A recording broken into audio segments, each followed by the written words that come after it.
Hello, friends. This episode is brought to you by From Within Records. Statement of Pride is recording a 2-song promo, and it will be out soon. And it's a promo for a 7-inch that'll be coming out on From Within Records this fall. So please stay tuned for that. It's going to be fucking awesome. I love Statement of Pride. I'm excited to see them again live. They put on such an awesome performance and they sound awesome. So I'm very much looking forward to that. Also, Shackled. Doubt surrounds all in the USA. Summer tour. I'm super excited to see Shackled in California. I'm so proud of Dylan. Shout out to Dylan. He just graduated college, which is awesome. So everyone go congratulate him on that. Also this summer, Warren, they're hitting the streets. They're going across the US this summer, which is going to be sick. They'll be in LA in July. Very much looking forward to that. Also, today of this episode dropping, Human Work, second pressing, and it's out of 200 on a random color vinyl. So please hit pause. Don't even let this intro finish. Hit pause, head over to the From Within Records Big Cartel and grab a copy of Human Work, second pressing, before it's too late. It's going to sell out again. It's such an awesome record, and I'm so happy that it got a second pressing because I know a lot of people were disappointed they couldn't get their hands on the first pressing. So please go grab one before it's too late. If you're not following From Within Records on social media, please go boot up your Twitter, your Instagram, click that follow button to stay up to date on all the current news.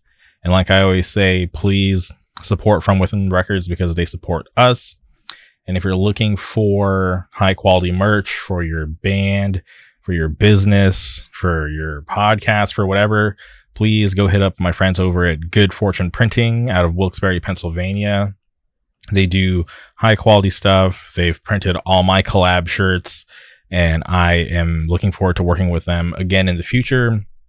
So please go follow Good Fortune Printing on Instagram at Good Fortune Printing. You can also email them, contact@goodfortuneprinting.com. On today's episode, we're able to track down our good friend Matt. He plays guitar in a band called Twist of Cain out of Southern California. And I am so happy that I was able to sit down and speak with him. I'm such a huge fan of Twist of Cain. And for anyone who's not familiar, please do yourself a favor. Go boot up your Spotify, Apple Music, Tidal, and go search out Twist of Cain. Listen to that demo. Come back here and you can hear Matt and I speak about his history, how the band came together. It was such a pleasure. And I am very much looking forward to hearing new stuff from that band in the future. So please strap in, enjoy this conversation. Without further ado, welcome Matt to the show.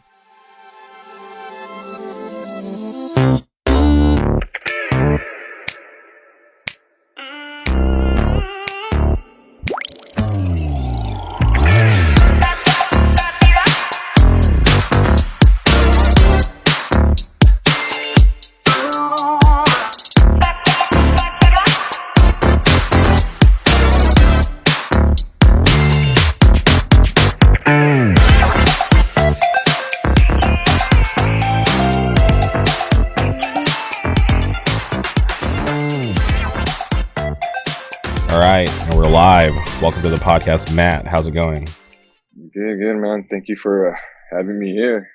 No, I thank you. I'm a fan of Twist of Cain. The demo dropped, and I had no idea who was in the band. And I checked it out and just saw like so many friends.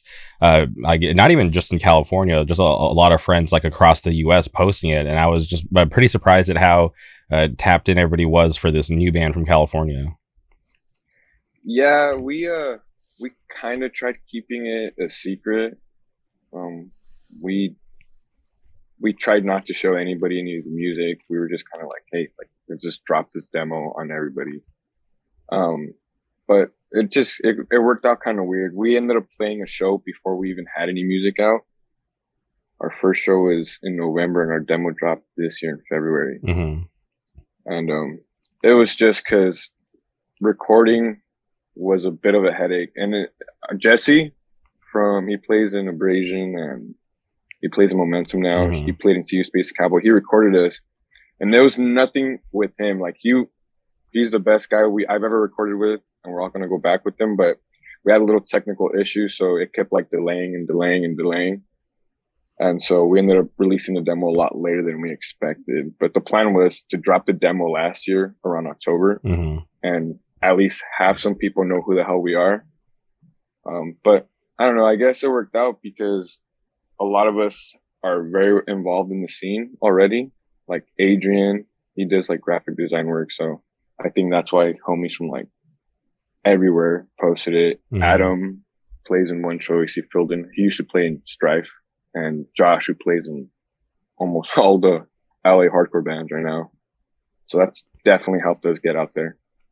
Okay. And before we get too deep into the band, I'm just curious about who you are and what part of Southern California are you from? Because I know it's pretty big out here, right? People can be from anywhere, and when a band just claims Southern California, that just kind of leads me to believe that you guys are kind of spread out. But it's for you. I'm just curious, like where you're located. I'm actually from Whittier, so the same city as Donnybrook and some of the Law Power dudes. Mm-hmm. Okay, for sure. That's not too far. And am I right in assuming that you guys are all kind of spread out? Yeah. So Josh is from Fontana. Adam lives in Lake Elsinore. Isaiah is originally from Texas, but he moved out here to Linwood. Okay. And then dang. Adrian's from Anaheim. Oh, so, Anaheim. That's where I'm at right now. I gotta link up and see what's good. Yeah, he originally wanted to do the podcast because he's like, oh, I know he's from Orange County. It'd be dope to do it. Mm-hmm. But everyone's schedule is so crazy, and he's like busy working. He's like, I'm not gonna be able to do it after all. Mm-hmm. Yeah, it's all good. We could maybe do it in the future whenever he has time. We'll figure it out. Yeah, he's definitely someone good to get on. Okay, as far as you, living in Whittier, have you always lived there, or did you just get there later in life? I've been here since I was 7 years old. I was born in Montebello, and then like lived in La Puente, Baldwin Park for like a year or two in each city, and then moved to Pico Rivera and lived there for like 2-3 years, and then after that, I've just lived in Whittier pretty much my whole life. That's crazy. I always laugh whenever I hear the city Montebello, because I originally grew up in like the Palm Springs area, and me and my buddy just kind of got sick of living out there. We just felt like we were going nowhere, and we were trying to figure out places to move out to. And I tried to convince him to move to Montebello, and he was so curious. He's like, of all places, like, why do you want to move to Montebello? And at the time, I had like the biggest crush on this girl that lived there. And I was trying to get him to move there so we could be closer to her, so I could get deeper in our relationship. But luckily, it didn't work out, and we didn't end up going to Montebello. We just came to Orange County. Honestly, there's not much to do in Montebello, anyways. I mean, you're close to LA. Yeah, you're like 15 minutes from like downtown LA in that area. It's cool, but there's not much to do in Montebello to begin with. So it's a good thing that you ended up in Orange County. Yeah, because even where I'm at now, it's not too far from LA, even with traffic, because we're so used to traffic out here. So you always just kind of factor that in, and it's not too far. Like the past 2 days, I've driven to, where like the Bank Stadium is. Yeah, I was there for the past 2 days, and like driving there Saturday evening with traffic, it's pretty bad, but it's not the worst thing in the world.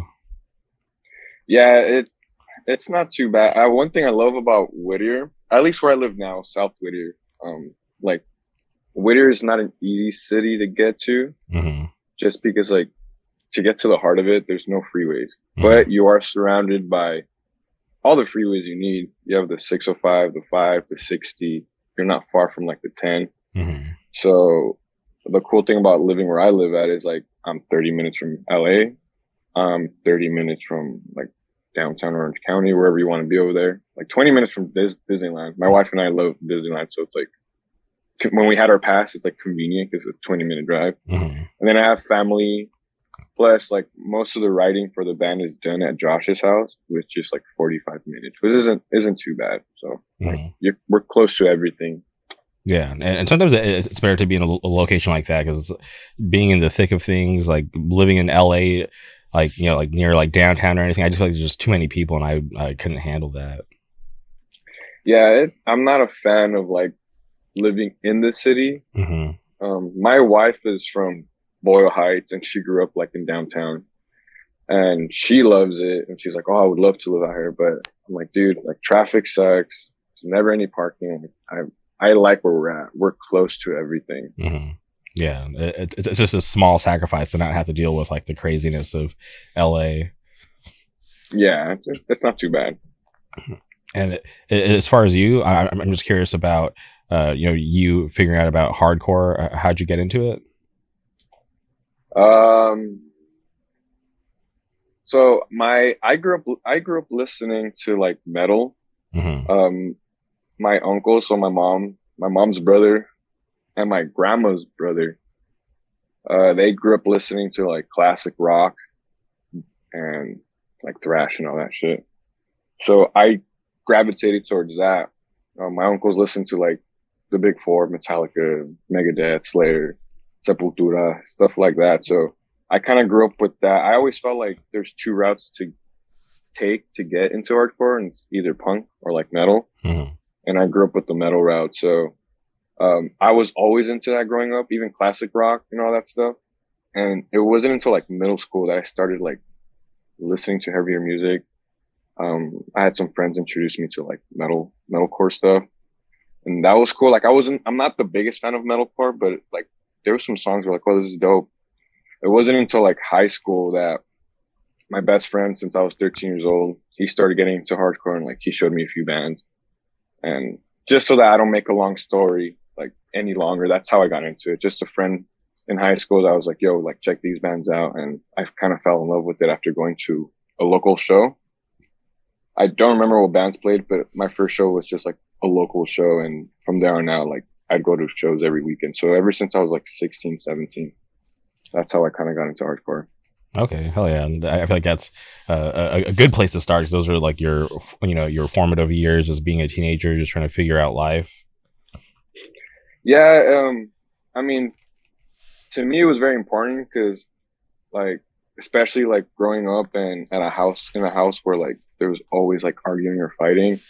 And I kind of gravitated towards hardcore a lot just because of like, going to shows and you see like all this chaos.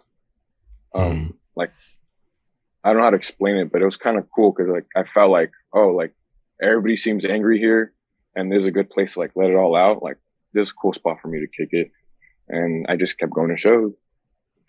And as far as you playing the guitar, is that something you've done your whole life, or did you pick it up, as you got into hardcore? Um, I picked up the guitar when I was like 12 or 13 years old. Originally, I learned the first instrument I learned was drums. Hmm. But the teacher that was teaching drums um, kind of frustrated me because I was picking it up faster than all the students. But he's like, no, like we got to go all at the same pace. And there was just too many students. So I realized that there was only one other guy doing his like guitar lessons. So I jumped into guitar only for that reason. Plus, like Guns N' Roses is one of my all-time favorite like bands. So I grew up watching Slash play guitar, and at that point I was like, it'd be so much cooler to look like that guy playing guitar instead of playing drums. So I picked up guitar when I was 13. Um, and like the first band I actually joined wasn't until I was like 17, 18 years old. Okay. And did you ever try to revisit the drums, like at any point in your life? Yeah, like I like when growing up later, like my parents, like I grew up in a really, really religious home. So my parents like were pastors and all that. So they would ask me, well, they didn't ask me. They had like the music group, but they never had any like musicians to actually play their instruments correctly. And I remember like I never liked going to church, but I would see like I would go there sometimes because they would ask me on special occasions, and then I would see how nobody knew how to play anything correctly. And so I ended up picking up the drums because they never had a drummer. Mhm. And that was the only time I really played drums after that. But to be honest, I suck. Like if I go back on drums right now, like I'm terrible with timing. I would have to get on there and practice for a long time to get back on like how I used to be. But I wasn't ever that great because I never owned a drum set. Mhm. I would just practice when I would go to when I was first learning, and then like with pads at home. That's about it. Okay, for sure. Well, that's cool that you've been at least doing music for like a big part of your life. That's cool that you're able to start pretty early.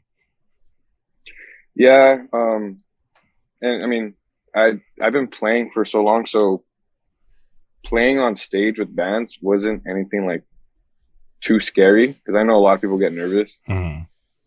So I was already kind of used to it. So that was one good thing about playing music live at a very early age. But when you start, one thing that was intimidating, like growing up, is like when you start playing in bands and you're playing like your own music that you wrote. That's the only time that's like I used to get nervous. It's like, oh, are these people gonna like it? Yeah, just because that like real insecurity, because obviously it can sound cool in like the practice space, and in theory these songs should be good, but when you put it out there for the public, it's really up to them to decide if they're gonna like it or not. Yeah, and I'm like my own worst critic. When I write a song, like I'll write four different versions of it because I'm not like I don't know what sounds good. And like when we write for this band, it's like I'll send it in. It's like okay, this is what I have, and we'll go through like different versions of it just because I can't sit there and like choose it myself. So being in a band at first, like that was one big thing for me. It's like oh man, like I already don't feel too confident with this song, Hmm. and then going on stage and having to present it, like it's it's definitely a bit nerve wracking sometimes. And have you had that moment where you had that feeling, but were pleasantly surprised by the reaction of the audience? Um, like it, I have, but it's also kind of weird. Like it's this weird thing I have where a part of me knows like it's okay, like this is a good song. Like I like the riffs, it sounds good, but there's always that like doubt, like I don't think it's that great, you know. So but then like in my previous bands when we've released like that song that I wrote or something and it ends up doing great, like that's the one time I'll get like confirmation that okay, people like actually like it. And it kind of makes me feel a bit better, but I'll still be picky about certain spots in the songs, like riffs, like, oh, I don't like this. But Yeah. if it was up to me, I'll never end up releasing music because I'll just be changing it all the time. Yeah, trying to fine tune it, and keep coming up with new ideas. But yeah, I know sometimes it's important to kind of check the temperature of the people listening to your music, but also at the same time you gotta keep it realistic as well, because obviously there's been amazing music that's been put out, but there's somebody out there talking trash about it, right? Where it's just kind of like mind boggling, like, okay, do you really not enjoy this, or are you just trying to be like a contrarian and just go against the grain to sound edgy or cool? Yeah, that happens a lot too. I've kind of learned to just laugh that off. Like it doesn't bother me. I like Hmm. reading all the hate comments sometimes just because it's hilarious. Like because I understand like not everyone's gonna like what you write, you know, 100%. Hmm. and it's fine. There's plenty of bands that people love that my band members love, but I just can't get into, Um, and that's just how it is sometimes. But if you get too hung up on it, like on those type of comments, then you're never gonna end up doing anything. Yeah, and that's a great mindset. I always try to tell my friends who do things that get put out in like the public to not really take those things to heart, because you could be having the best day, whatever, read one stupid comment, and if you let that ruin your day, like it's going to be hard to get anywhere, because that one is going to be the first of many. So I always just try to like encourage my friends to just not take that stuff too serious. Yeah, you just kind of gotta go with it. It's honestly not that big of a deal sometimes. Some people are gonna love it, others don't. At the end of the day, as long as your band is doing good or whatever you're doing, it could be anything. It doesn't necessarily have to be music. As Hmm. long as there's a good amount of other people that like fuck with it, and it's cool, you know. Yeah, 100%. Yeah, because not everyone's gonna like what you do, and I wouldn't want to be that person that's loved by everybody. I feel like that would be a little strange.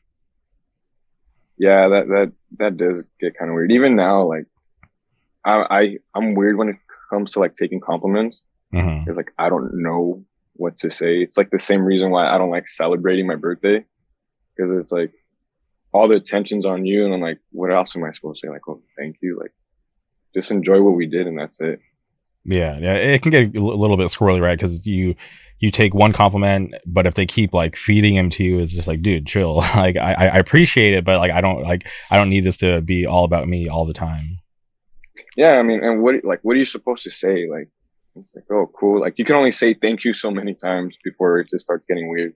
Yeah, and then you start walking that fine line of being like arrogant and cocky, and Yeah, and that's when some people start getting like a little hurt over that, because like I get it, they have good intentions, but mhm, you can't help yourself sometimes. 100%. And I'm just curious. There was an older venue out there in Whittier, the Green Turtle. Were you ever able to attend shows at that spot? Yeah, so Whittier had the Green Turtle back in the day, like in Hmm. high school. We also had the Red Cross, and we had I think two other venues. Um, but I caught the era of going to the Green Turtle. I wasn't Hmm. old enough to go to like the Red Cross because it was just before my time, Okay. and that place was so shitty. But I mean, I've had some good memories there. It was like the only venue that booked like some good shows. I think Have Heart on like their last tour, Hmm. Yeah, Have they Art did played like there. they played there. Um, well, I don't even remember. I honestly don't remember a lot of bands from over there just because it's been so long. Hmm. But yeah, pretty crazy when you think about how big Have Heart is, and to think about somewhere for like you who's a local to know that they played in your backyard. That's pretty cool to think about. Yeah, it is crazy to think about and then on top of that, like on their last tours, like of all places, like they choose to play like this little like almost like a hole in the wall, you know? It's Hmm. way too small. It ain't like a big nice venue, just a bar. Yeah. And they would throw shows in like the back room, or if it was something bigger, it'd be like in the bar. And like it wasn't always comfortable, but it was our spot. It was cool. Yeah, and I feel like we still have to like appreciate those kinds of venues, because obviously out here in Southern California, right, there's like these professional venues like spread across the state, which are cool because cool tours come through. But when you think about some of the more like DIY spots, I feel like those ones are like more of my favorite spots to go to versus the super pro venues. Yeah, I do prefer like DIY spots sometimes. Like Aladdin Juniors was definitely one venue that we would go to all the time Hmm. growing up, and I miss that spot because of how like intimate shows are just so much better when they're smaller. Like we have right now, LA has the 1720, and like that's a cool spot. Hmm.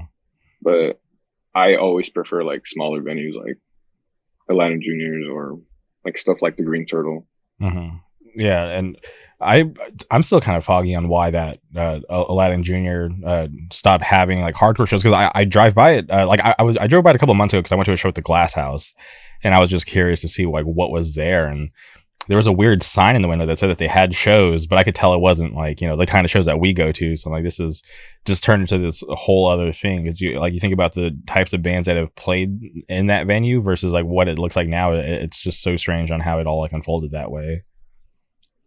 Yeah, I mean, but to be honest, like throwing hardcore shows for like a venue is can also be a liability because of all the crazy shit that happens. So I don't know why they don't have shows anymore, but I would assume it's because it's too crazy to keep up with it, you know?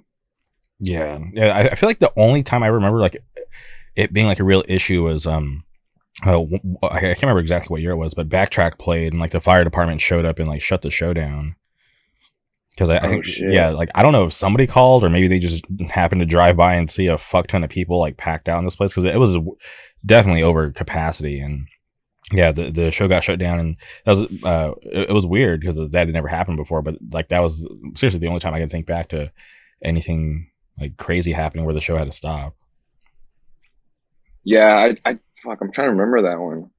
I'm I remember I caught backtrack there like I think once. I can't remember, but yeah. I mean, it's also from all the moshing, all the stage dives. Like I'm sure the insurance for them, which is getting way too crazy to be paying and risking kids getting hurt. So I don't know. Yeah. I always wonder what like, because if you weren't playing in a band, you had to go through the restaurant to get to the venue spot. And so I was always curious, like, what the actual like restaurant workers thought about like the nights that hardcore shows were there, because it was clear as day who was there for the show and like who wasn't. And I'm just like, damn, this must be like a weird vibe for those people if they don't understand like what's going on. Oh, that shit was always funny, especially when it was people there like just drinking or eating. It's like a bunch of crazy kids going on in the background. I Yeah. always thought the same thing. That shit was funny. Yeah, but cool venue. I saw a lot of cool bands there. I think, I always tell people about the night. Turnstile played their first Southern California show there. That was crazy. And you think about how big they are now, and then seeing Twitching Tongues in there a million times, which was awesome. Yeah, I think about that all the time too. We got pretty lucky seeing and venues like those too. It's not like a huge one. It's not Hmm. a huge crazy venue. So something so small. I was there for the Turnstile like show when they came out and played. Hmm. I remember being there when Stigmata got back and like they did the tour with Twitching Tongue. So it's I feel almost like privileged that I got to catch them in small venues like that instead of having to sometimes be barricaded at like let's say they had shows like at the Glass House or next door or like the Fox Theater. It just wouldn't be the same. Yeah. I hate the Fox Theater. I think that I don't know. I've never had a good experience there. Like I've seen cool bands there, but I've never had a good time there. I've I've gone there I think once Okay. and it's not that great. I mean I think I only went because I got in for free.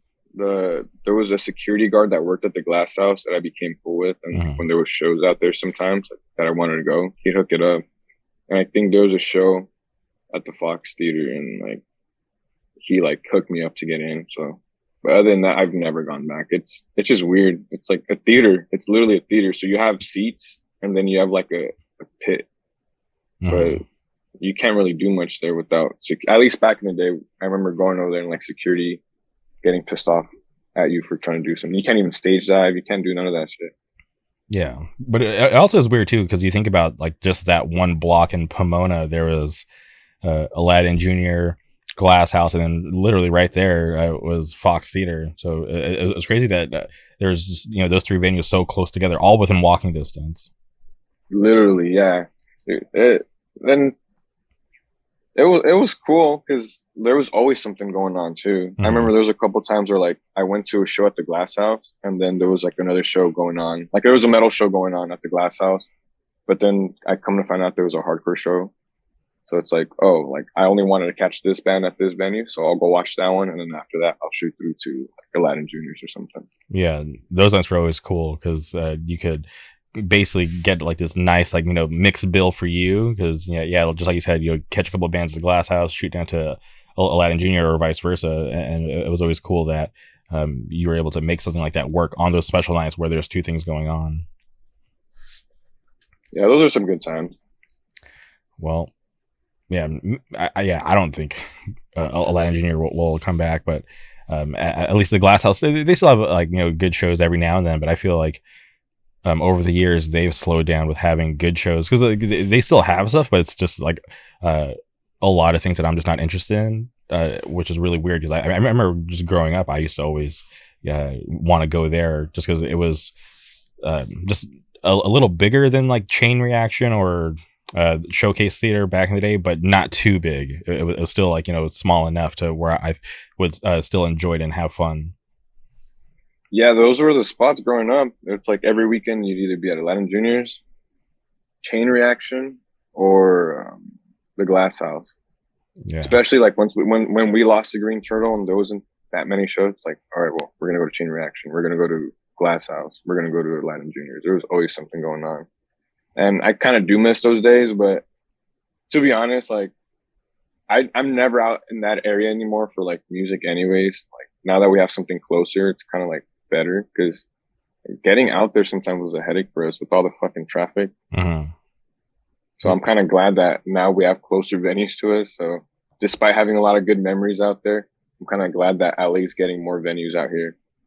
Yeah, and the rare times that you are able to make it out, I guess you just keep those and make those a little more special since you're not doing it as frequent. Yeah, that too. I mean, and I don't really have time. I don't really have too much time to go to shows anyways now. Hmm. My wife and I are always like fucking working, so like I'll try to make it to as many as I can. But now that it's closer, I don't really have that much of an excuse to miss them. It's like, dude, like you live pretty close to the venue now. Like back then, it's like my excuse was like, oh well, fuck, I gotta drive all the way to Pomona to the Glass House. Like I can't fucking make it on time. Yeah, I live like taking like city streets. Like I probably live like maybe at most like 10 minutes from Chain, so I don't really have like too many excuses. And I always try to make it out to see stuff that's going on at Chain, or if my friends are rolling through, I'll at least make it out to see them. Like if I work the next day, because I don't like to be out too late on the nights that I have work the next day. Yeah, I live in South Whittier now, so like Okay. we're a little closer now to like the freeways. But I grew up in West Whittier, and it's like if I wanted to get to any shows out there, I would have to like go all the way around because I'd have to catch the 605. And if you ever driven through the 605 to catch like the 60 or the 10 to go to Pomona, Mm-hmm. it's a fucking headache. Yeah. Now where I live, I could like cut through I don't have to take the 605 no more. I could just cut through the city and then catch the 60 in City of Industry. Mm-hmm. And it's like, it saves me a little bit of time. So now my drive is a little like, it's less traffic. Okay, for sure. And I'm just curious about, Twist of Cain. When did the idea come up to start that band? So Josh and I have been wanting to start a band since 2015. Okay. So, and we had like messaged each other because I was talking, okay, so I'll go back a little bit. So Josh used to play in a band called Seasons Change, a pop punk band. I love that band. That was my old band. Mm-hmm. So the drummer Art and I started that like I think around high school, and that's how he and I kind of met. But the idea of this band came up with him was because I remember texting Art like, "Yo, like I want to start a band," and he said he was too busy with the Seasons Change stuff because like they're really touring, and that was his main focus. He's like, "I can't do it, but I know Josh could do it." So like he gave me his number. Like we started texting and I was like, yo, like I want to start a hardcore band, something like this, and let's get it going. But shortly after, I had moved to Santa Barbara. I lived out there for like Goleta to be exact for like a year. And I was busy working. I worked in the car business, like at a dealership. And when you work in the car business, like that's your life. Like you don't have time for shit. So from like me texting him, like we never got anything done because I was working, and I rarely went to shows. I'd go to shows like maybe twice a year. I'd go to like FTC, like for the children, but I'd show up like late. I'd show up for like the last 2-3 bands sometimes.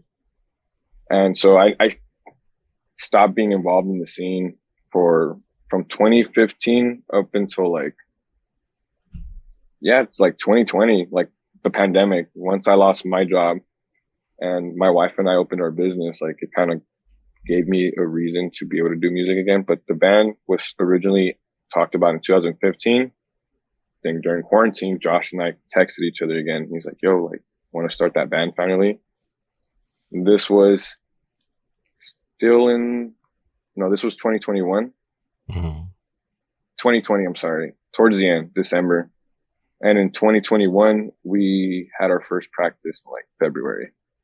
And then the demo came out like almost a whole year after. Okay, wow, that's crazy that it took that long. But at least you got that your process started. You sent that text, but you never knew it was going to take that long to put something out.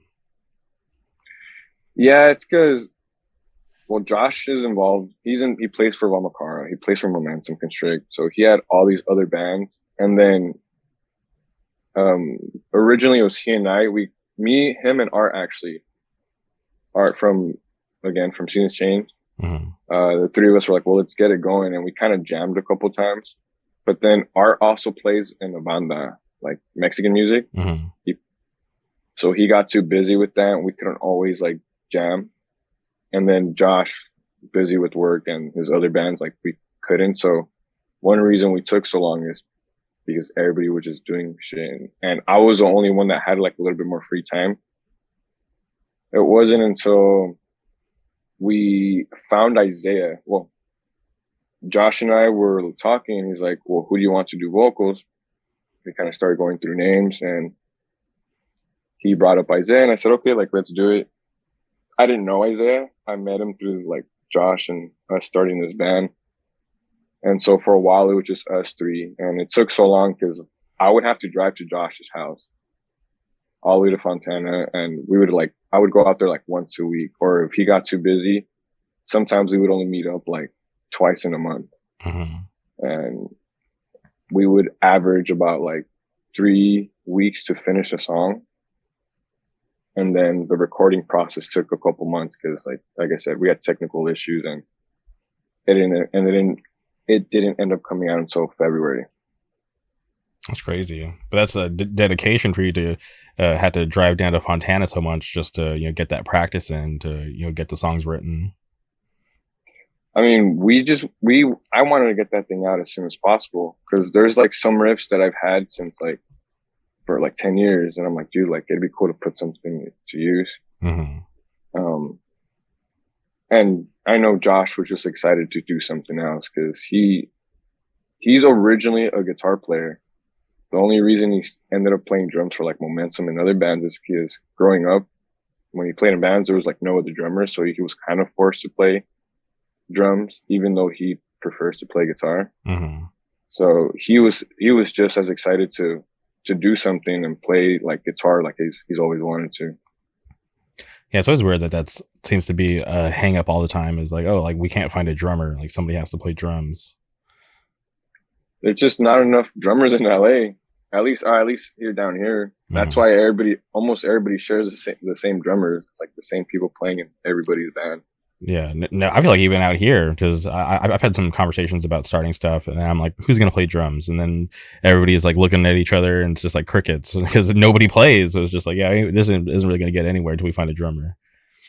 We need more people to play drums, or we need more younger people that are getting into like the scene to pick up the drums, because we have way too many guitar players and too many vocalists. Yeah, it's there's like, not enough drummers. Yeah, someone needs to put that PSA out there. More drummers, please. It'll make things a lot easier.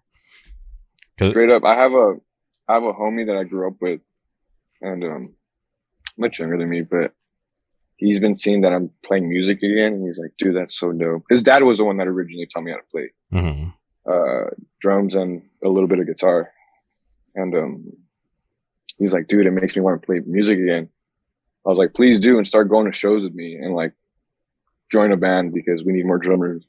Yeah, hell yeah. And hopefully he takes you up on that and, comes out and goes to shows and plays the drums. Yeah, I think he lives like by you guys. He lives in Santa Ana now, I think. Okay, yeah, that's not too far. It's like maybe like 10, 15 minutes, just depending on what part you're trying to get to. Yeah, so I don't know.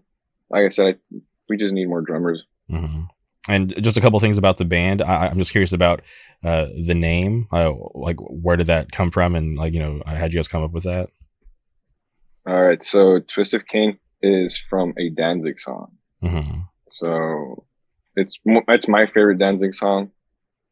When it was just Isaiah and Josh and I, like we were texting one day because we were talking about writing, and then we're like, yo, we just realized we don't have a band name. Like, what should we name it? And I threw out like 3 names. I think one of them was End of Days. That was before that band End of Days came out. I forgot the other one, and then Twist of Cain, and we all kind of just like agreed. It just fit the sound that we were going for.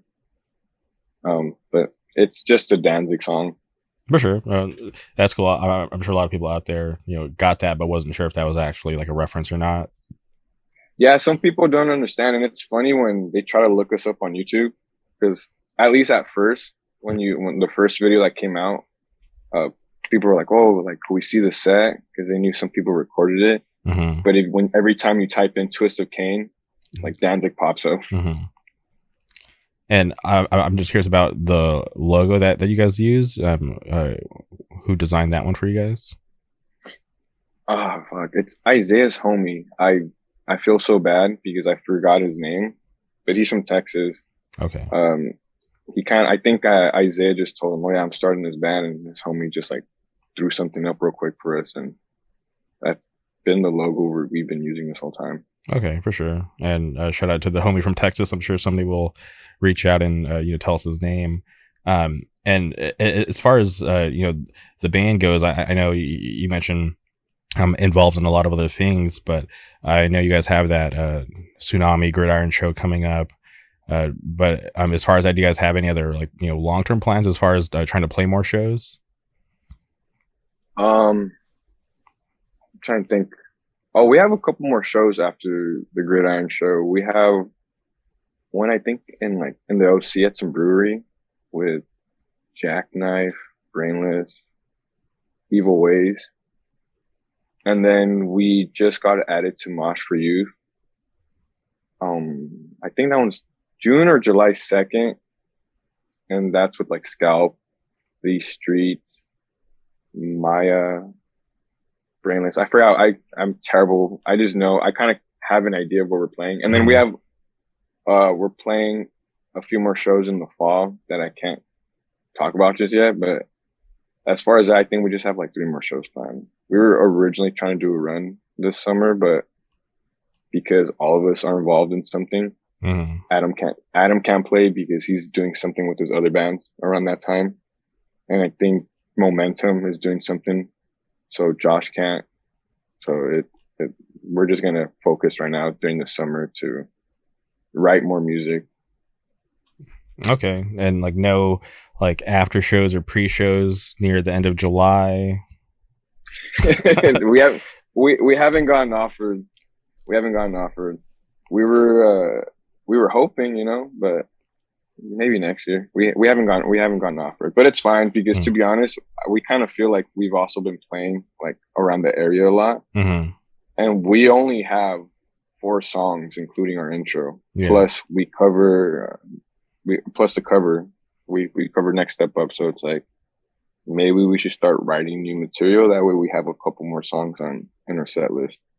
Yeah, So it'll give us time to sit down and do something. Mm-hmm. Because honestly, I feel like the recognition is already there. Because I feel like bring up your name, like a lot of people are aware of who you guys are, and musically, I feel like it's been a positive reaction. I feel like a lot of people are really into what you guys are doing, but yeah, I'm sure if you guys come out with more music, I feel like just the recognition, the love that people have for your band right now will just continue to grow, because I'm sure more people will find out about who you guys are that may not be aware right now. Yeah, and that's another reason why I want to record more music. Because I mean, to be honest, besides the fact that I'm tired of playing the same shit, because the demo was technically finished in August of last year. Mm-hmm. And we had our own recordings of it, so we're all kind of like, man, like it's just the same 4 songs each time. And but we also know like once we record more music, like it'll like help reach out to more people. So that's why like we're just gonna try to focus on that. We have gotten a good response for the demo, but again, like we can only go so far with the same 4 songs. Well, if you think back to this band from Arizona called Job for a Cowboy, they toured the world on a demo. Yeah, that's true. That's true. That was a long time ago. We did. I mean, we dropped the demo, and like a week or 2 later, we went on tour, and it worked out fine. But Josh is like, yeah, like I don't think we should be really touring too much on the same 4 songs. Because our set list without the cover is like 11 minutes long. Mm-hmm. When we add the cover, it's like 14, 15, so it's barely enough. But we just want to get new music out. We're kind of tired of the same songs, and we feel like it'll just benefit us and get us in front of more people's faces. And we're halfway through the year. Is there any movement on that, or have you already started writing stuff, or have you had stuff stored for so long that you're just ready to, start kind of piecing it all together? So Josh and I have a bunch of like parts at his house recorded. Every Mm-hmm. time we write, Josh just records it on his computer, like programs the drums and everything. But we've been so busy. Like we thought after coming back from tour, we'd be able to hit the recording again at his house. But he got busy with Momentum. He's been on like tours. He's been on vacation. So like right now he's in Peru. Mm-hmm. So originally we're like, okay, like we'll finish writing this one song I started, and when he gets back, or this month we'll finish it. But it doesn't look like we're gonna finish it this month. But we have plenty of material to use. It's just a matter of piecing some of it together. And then I have like two songs that are almost done, but I just need to record it. Okay, for sure. Well, at least the process is started with that, and hopefully we won't have to wait too long for the next EP or maybe a full length, whichever route you guys decide to take.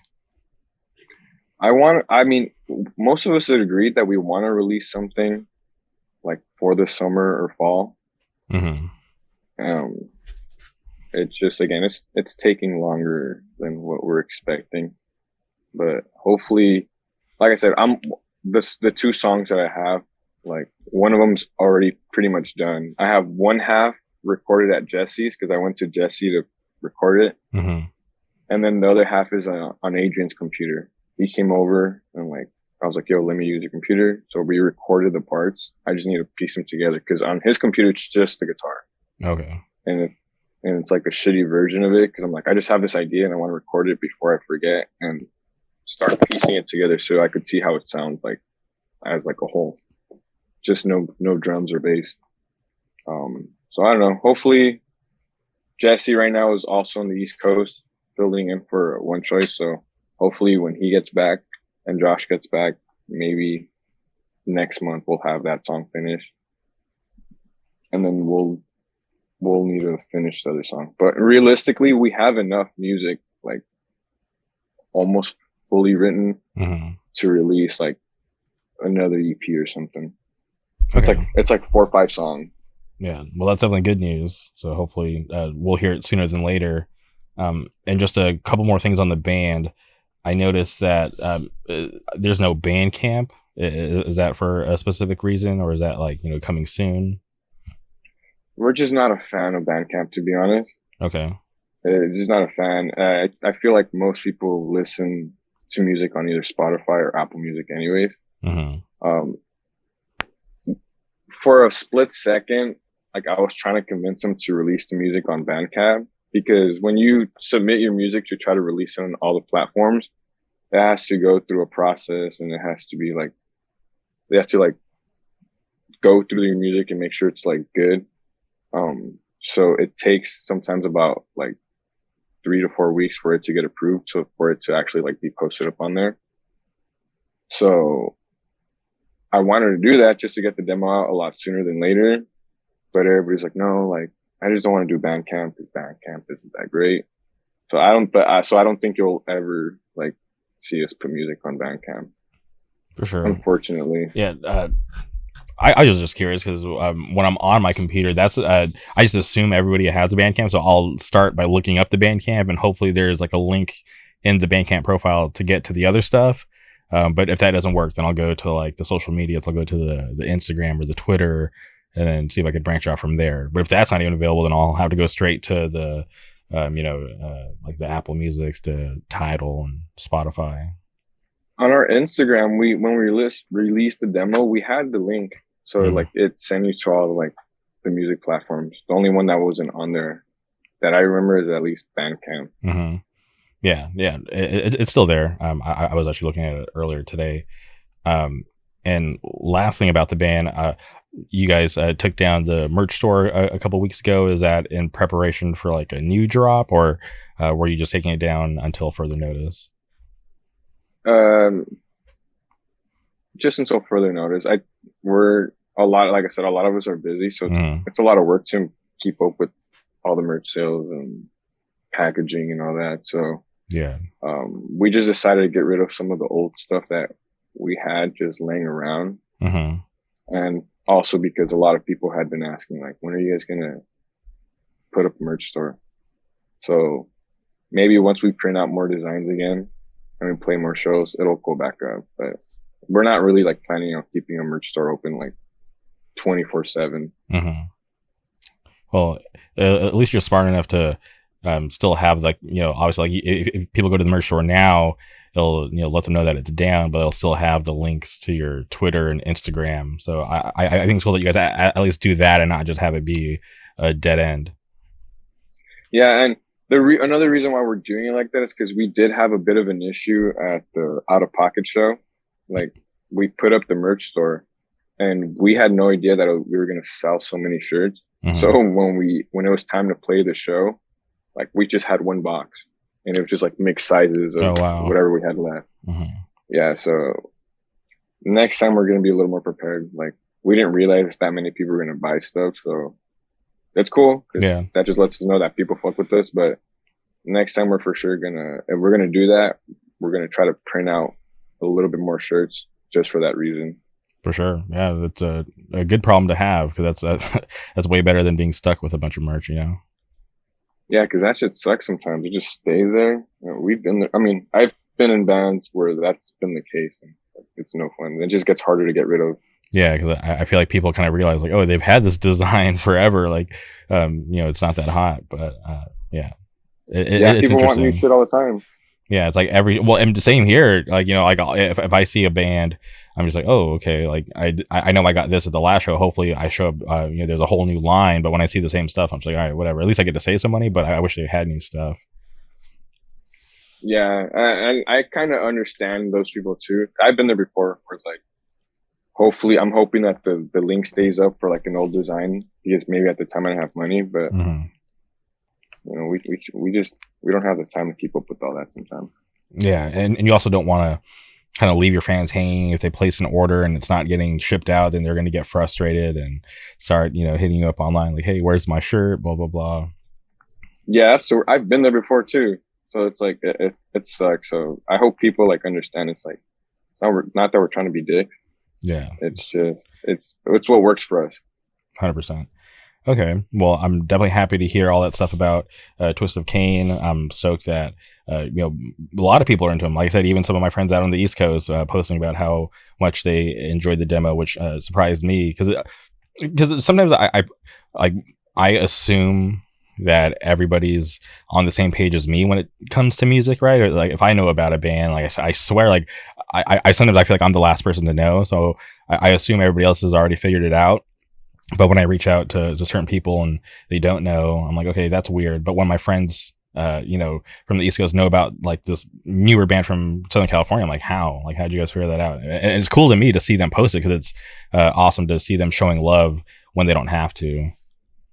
Oh, dude, it tripped me out seeing like Wisdom in Chains sharing it. Like, mm-hmm. that was the last band that I would imagine like getting a hold of the demo. So but it's cool, it's dope that it's reaching out there. I think it has to do with the fact that, like, luckily most of us Josh has been in bands forever, so he knows a lot of people out there. So I think that's how it's made its way out there. Same thing with Adam. He's been playing since he was a kid, so mm-hmm. I think that's how it's made its way out there. And I'm just curious, you've mentioned a couple of times about your business with your wife. Is it okay to talk about that on air? Yeah, that's cool. We own a hair salon in Uptown Whittier, mm-hmm. and we have a clothing boutique. So we used to sell online, but our salon's like pretty big and it's 2 stories. So I just converted half of the upstairs into like a little shop. And when I'm not doing construction with my dad, because that's one thing I'll do construction with him, or I'll do security. I work at supply. Mm-hmm. Sometimes. So if I'm not there, I'm at the salon managing pretty much everything but doing hair. And how did the two of you get into that? Because I know you mentioned earlier that you were doing the car stuff for a year out in Goleta, but how'd you get back and get into starting your own business? My wife's been doing hair for 10 years. and like that was always her dream. Mm-hmm. And we had been working on that goal for like forever. Since we've been married for 6 years, it's gonna be this year. So like that was the original plan. We're like, all right, like instead of trying to focus on buying a house first, like everybody else, let's Mm-hmm. try to get a business, and that'll provide for us to get a house eventually. And that's what we ended up doing. And then she always has like crazy ideas, like, well, I want to do this. So we ended up opening the boutique. That's how we ended up doing that. Okay, well, that's awesome. I'm happy to hear that you guys had a plan and were able to stick it through, because to chase that dream and to go through it, and I'm sure it's easy for people to see what you have now but not know what you went through to get there. I'm sure there's been a ton of struggles and new stuff that you got to figure out along the way just to get to where you're at. I mean, that to top it off, like we also opened 2 weeks before the pandemic hit, so the initial lockdown. Mm-hmm. Holy shit. So like, yeah, we opened up, and like 2 weeks later, it's like we had to close down. So we were closed for like 3 weeks, but I was still working the car business. I was a sales manager at a Toyota store out in Westminster, and Mm-hmm. like that kind of helped keep us afloat.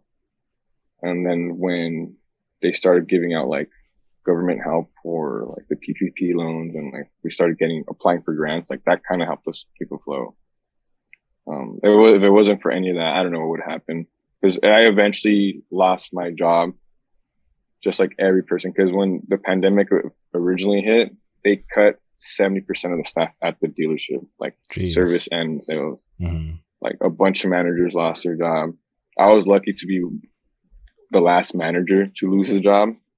I managed to hold on for like a couple more months, and then it was inevitable. Like we knew that it was going to affect us, but we got lucky. Like I said, we managed to stick it through. Um, and it's a good thing that we kind of went this route, because my wife ended up figuring that it was a little too hard for her to manage everything by herself. Mm-hmm.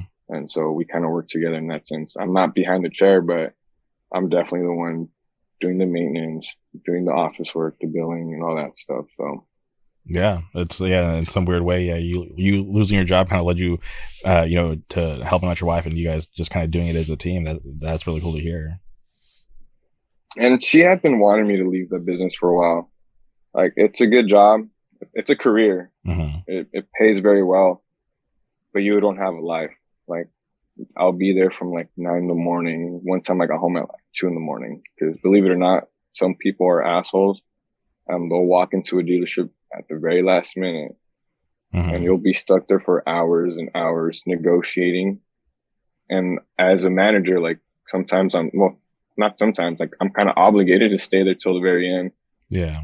And then by the time the deal goes through and we have to go collect stuff sometimes we'll like do courtesy drives. Like we'll drive out to a client's house to pick up, I don't know, like a down payment or something. We'd have to drive out there, and then stay at work later than we wanted to, and then get home super late to wake up again early in the morning to go back to work. That's crazy. Driving out to collect a down payment, couldn't they just send like a cash app or something? I wish, dude. That would have, being when I was a salesman, that would have saved me a bunch of drives. But Mm. I remember when I worked. The reason I moved up to Goleta was because I joined the car business, and it was in Ventura, and I was making the drive from Whittier to Ventura every day for like a couple weeks. And Jeez, that's far. that shit sucks. Going in Mm-hmm. and out to work in the morning. Like if I didn't leave at exactly 5 o'clock in the morning to get there an hour too early to sleep in my car, it would take me 3.5 hours to get to work, and I just end up showing up late. It fucking sucked. Yeah, that's wild. But at least you had the dedication and the drive to do what it takes to get the job done. Because a lot of people could have just folded up and just not even had done that work. Because to get up that early just to get there, still early for work, but still just to try to get some more sleep to even be functionable for the day. Yeah, it's a lot.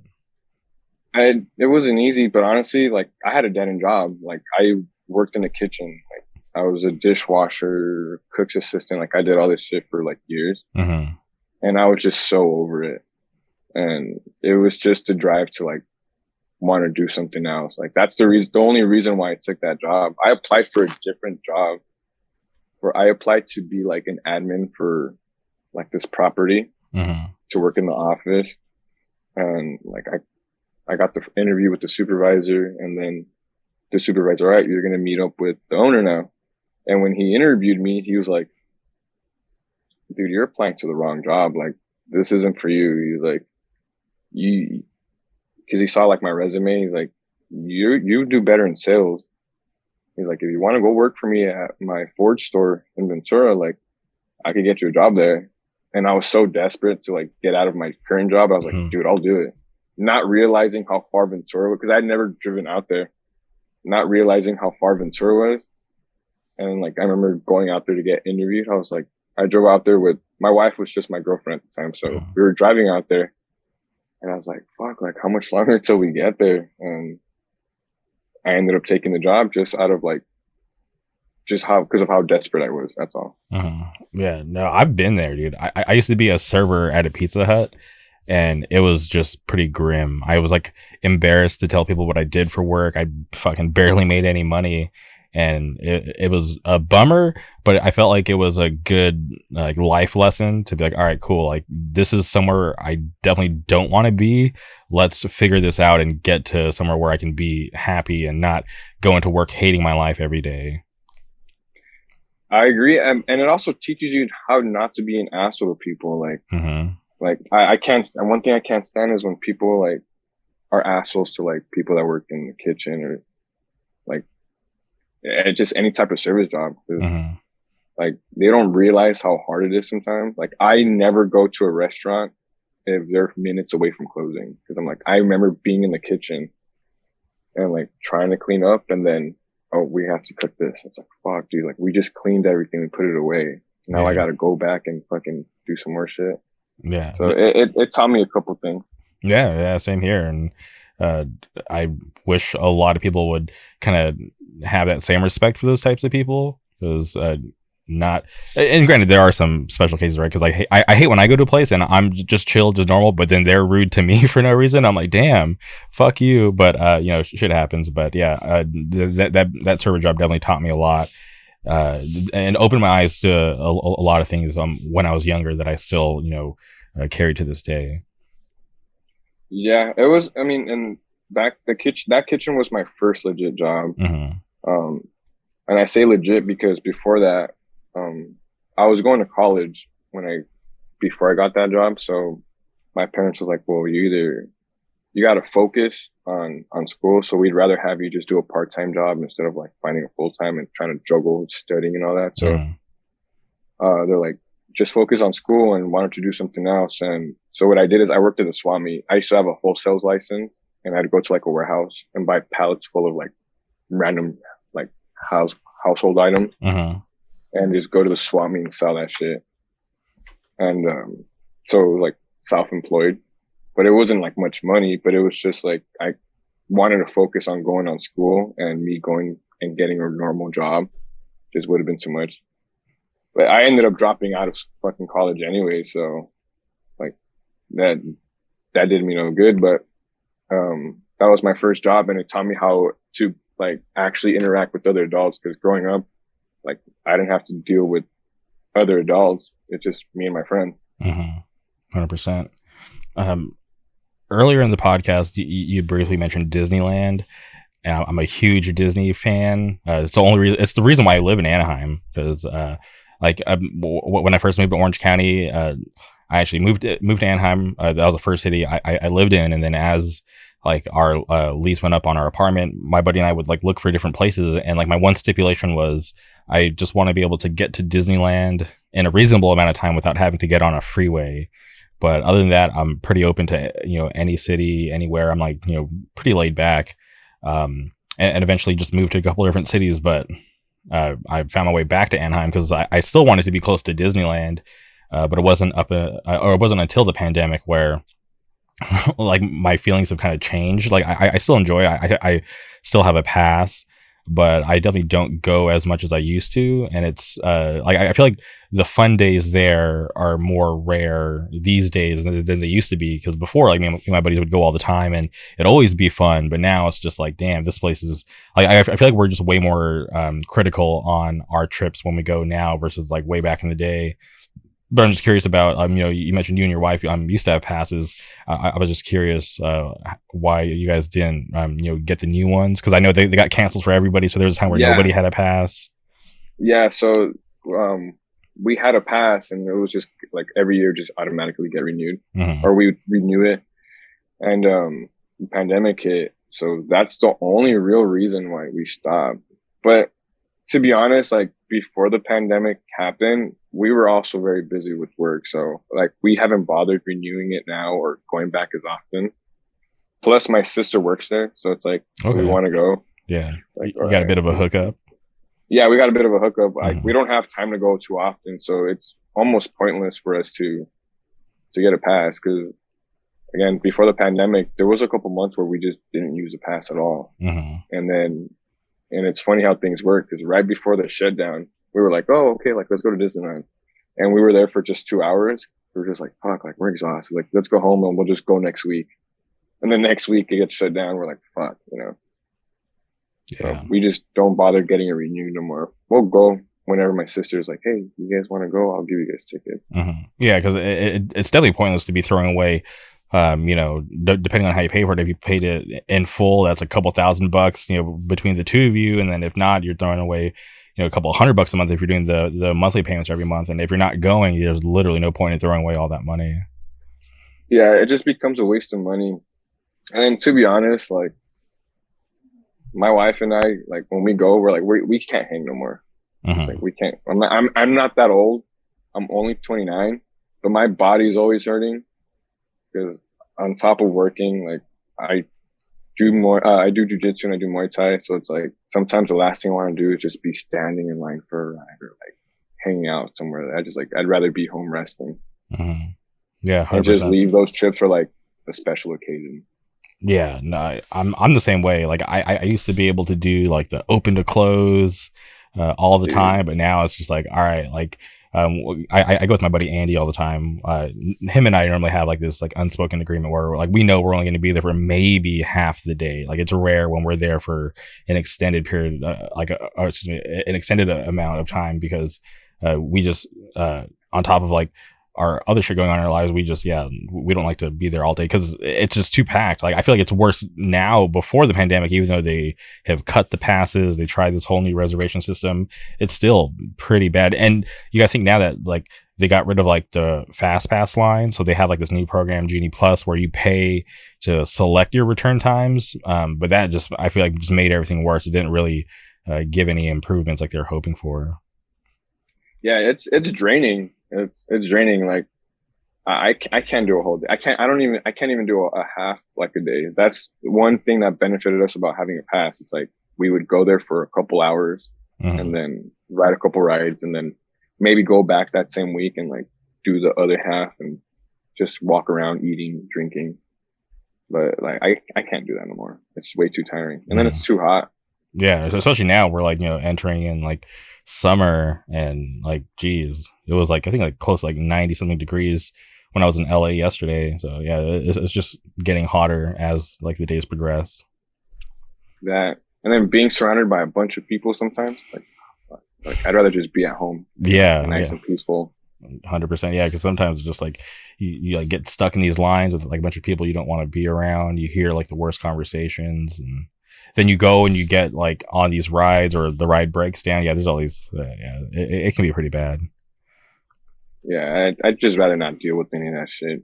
I'd just rather be home. To be honest, I would much rather just be home most of the time already. Anyways, Mm-hmm. like after the pandemic, like the first couple of weeks, like I was kind of like, all right, cool. Like I get to be home and chill a little bit. And then when we first started opening up, like, okay, cool. Like I had that urge to want to go out, but I think I got that out of my system. So it's like now I just rather be home and just relax. Yeah, no, for sure. Yeah, I feel like that's what I've like transitioned into, because when I was younger, because I'm 33, so I'm not that much older than you. But when I was like, fresh in Orange County, I was like never home. I was always out wanting to explore, wanting to meet new people, get to enjoy the city, because everything was new to me at a certain point, because I just moved to Orange County. But over time, it's like, okay, like I've experienced so much. I've seen a lot. I've met, a lot of people. I have my friends. It's like, okay, cool. Like I've done all that, and I just enjoy being at home more now these days than ever before.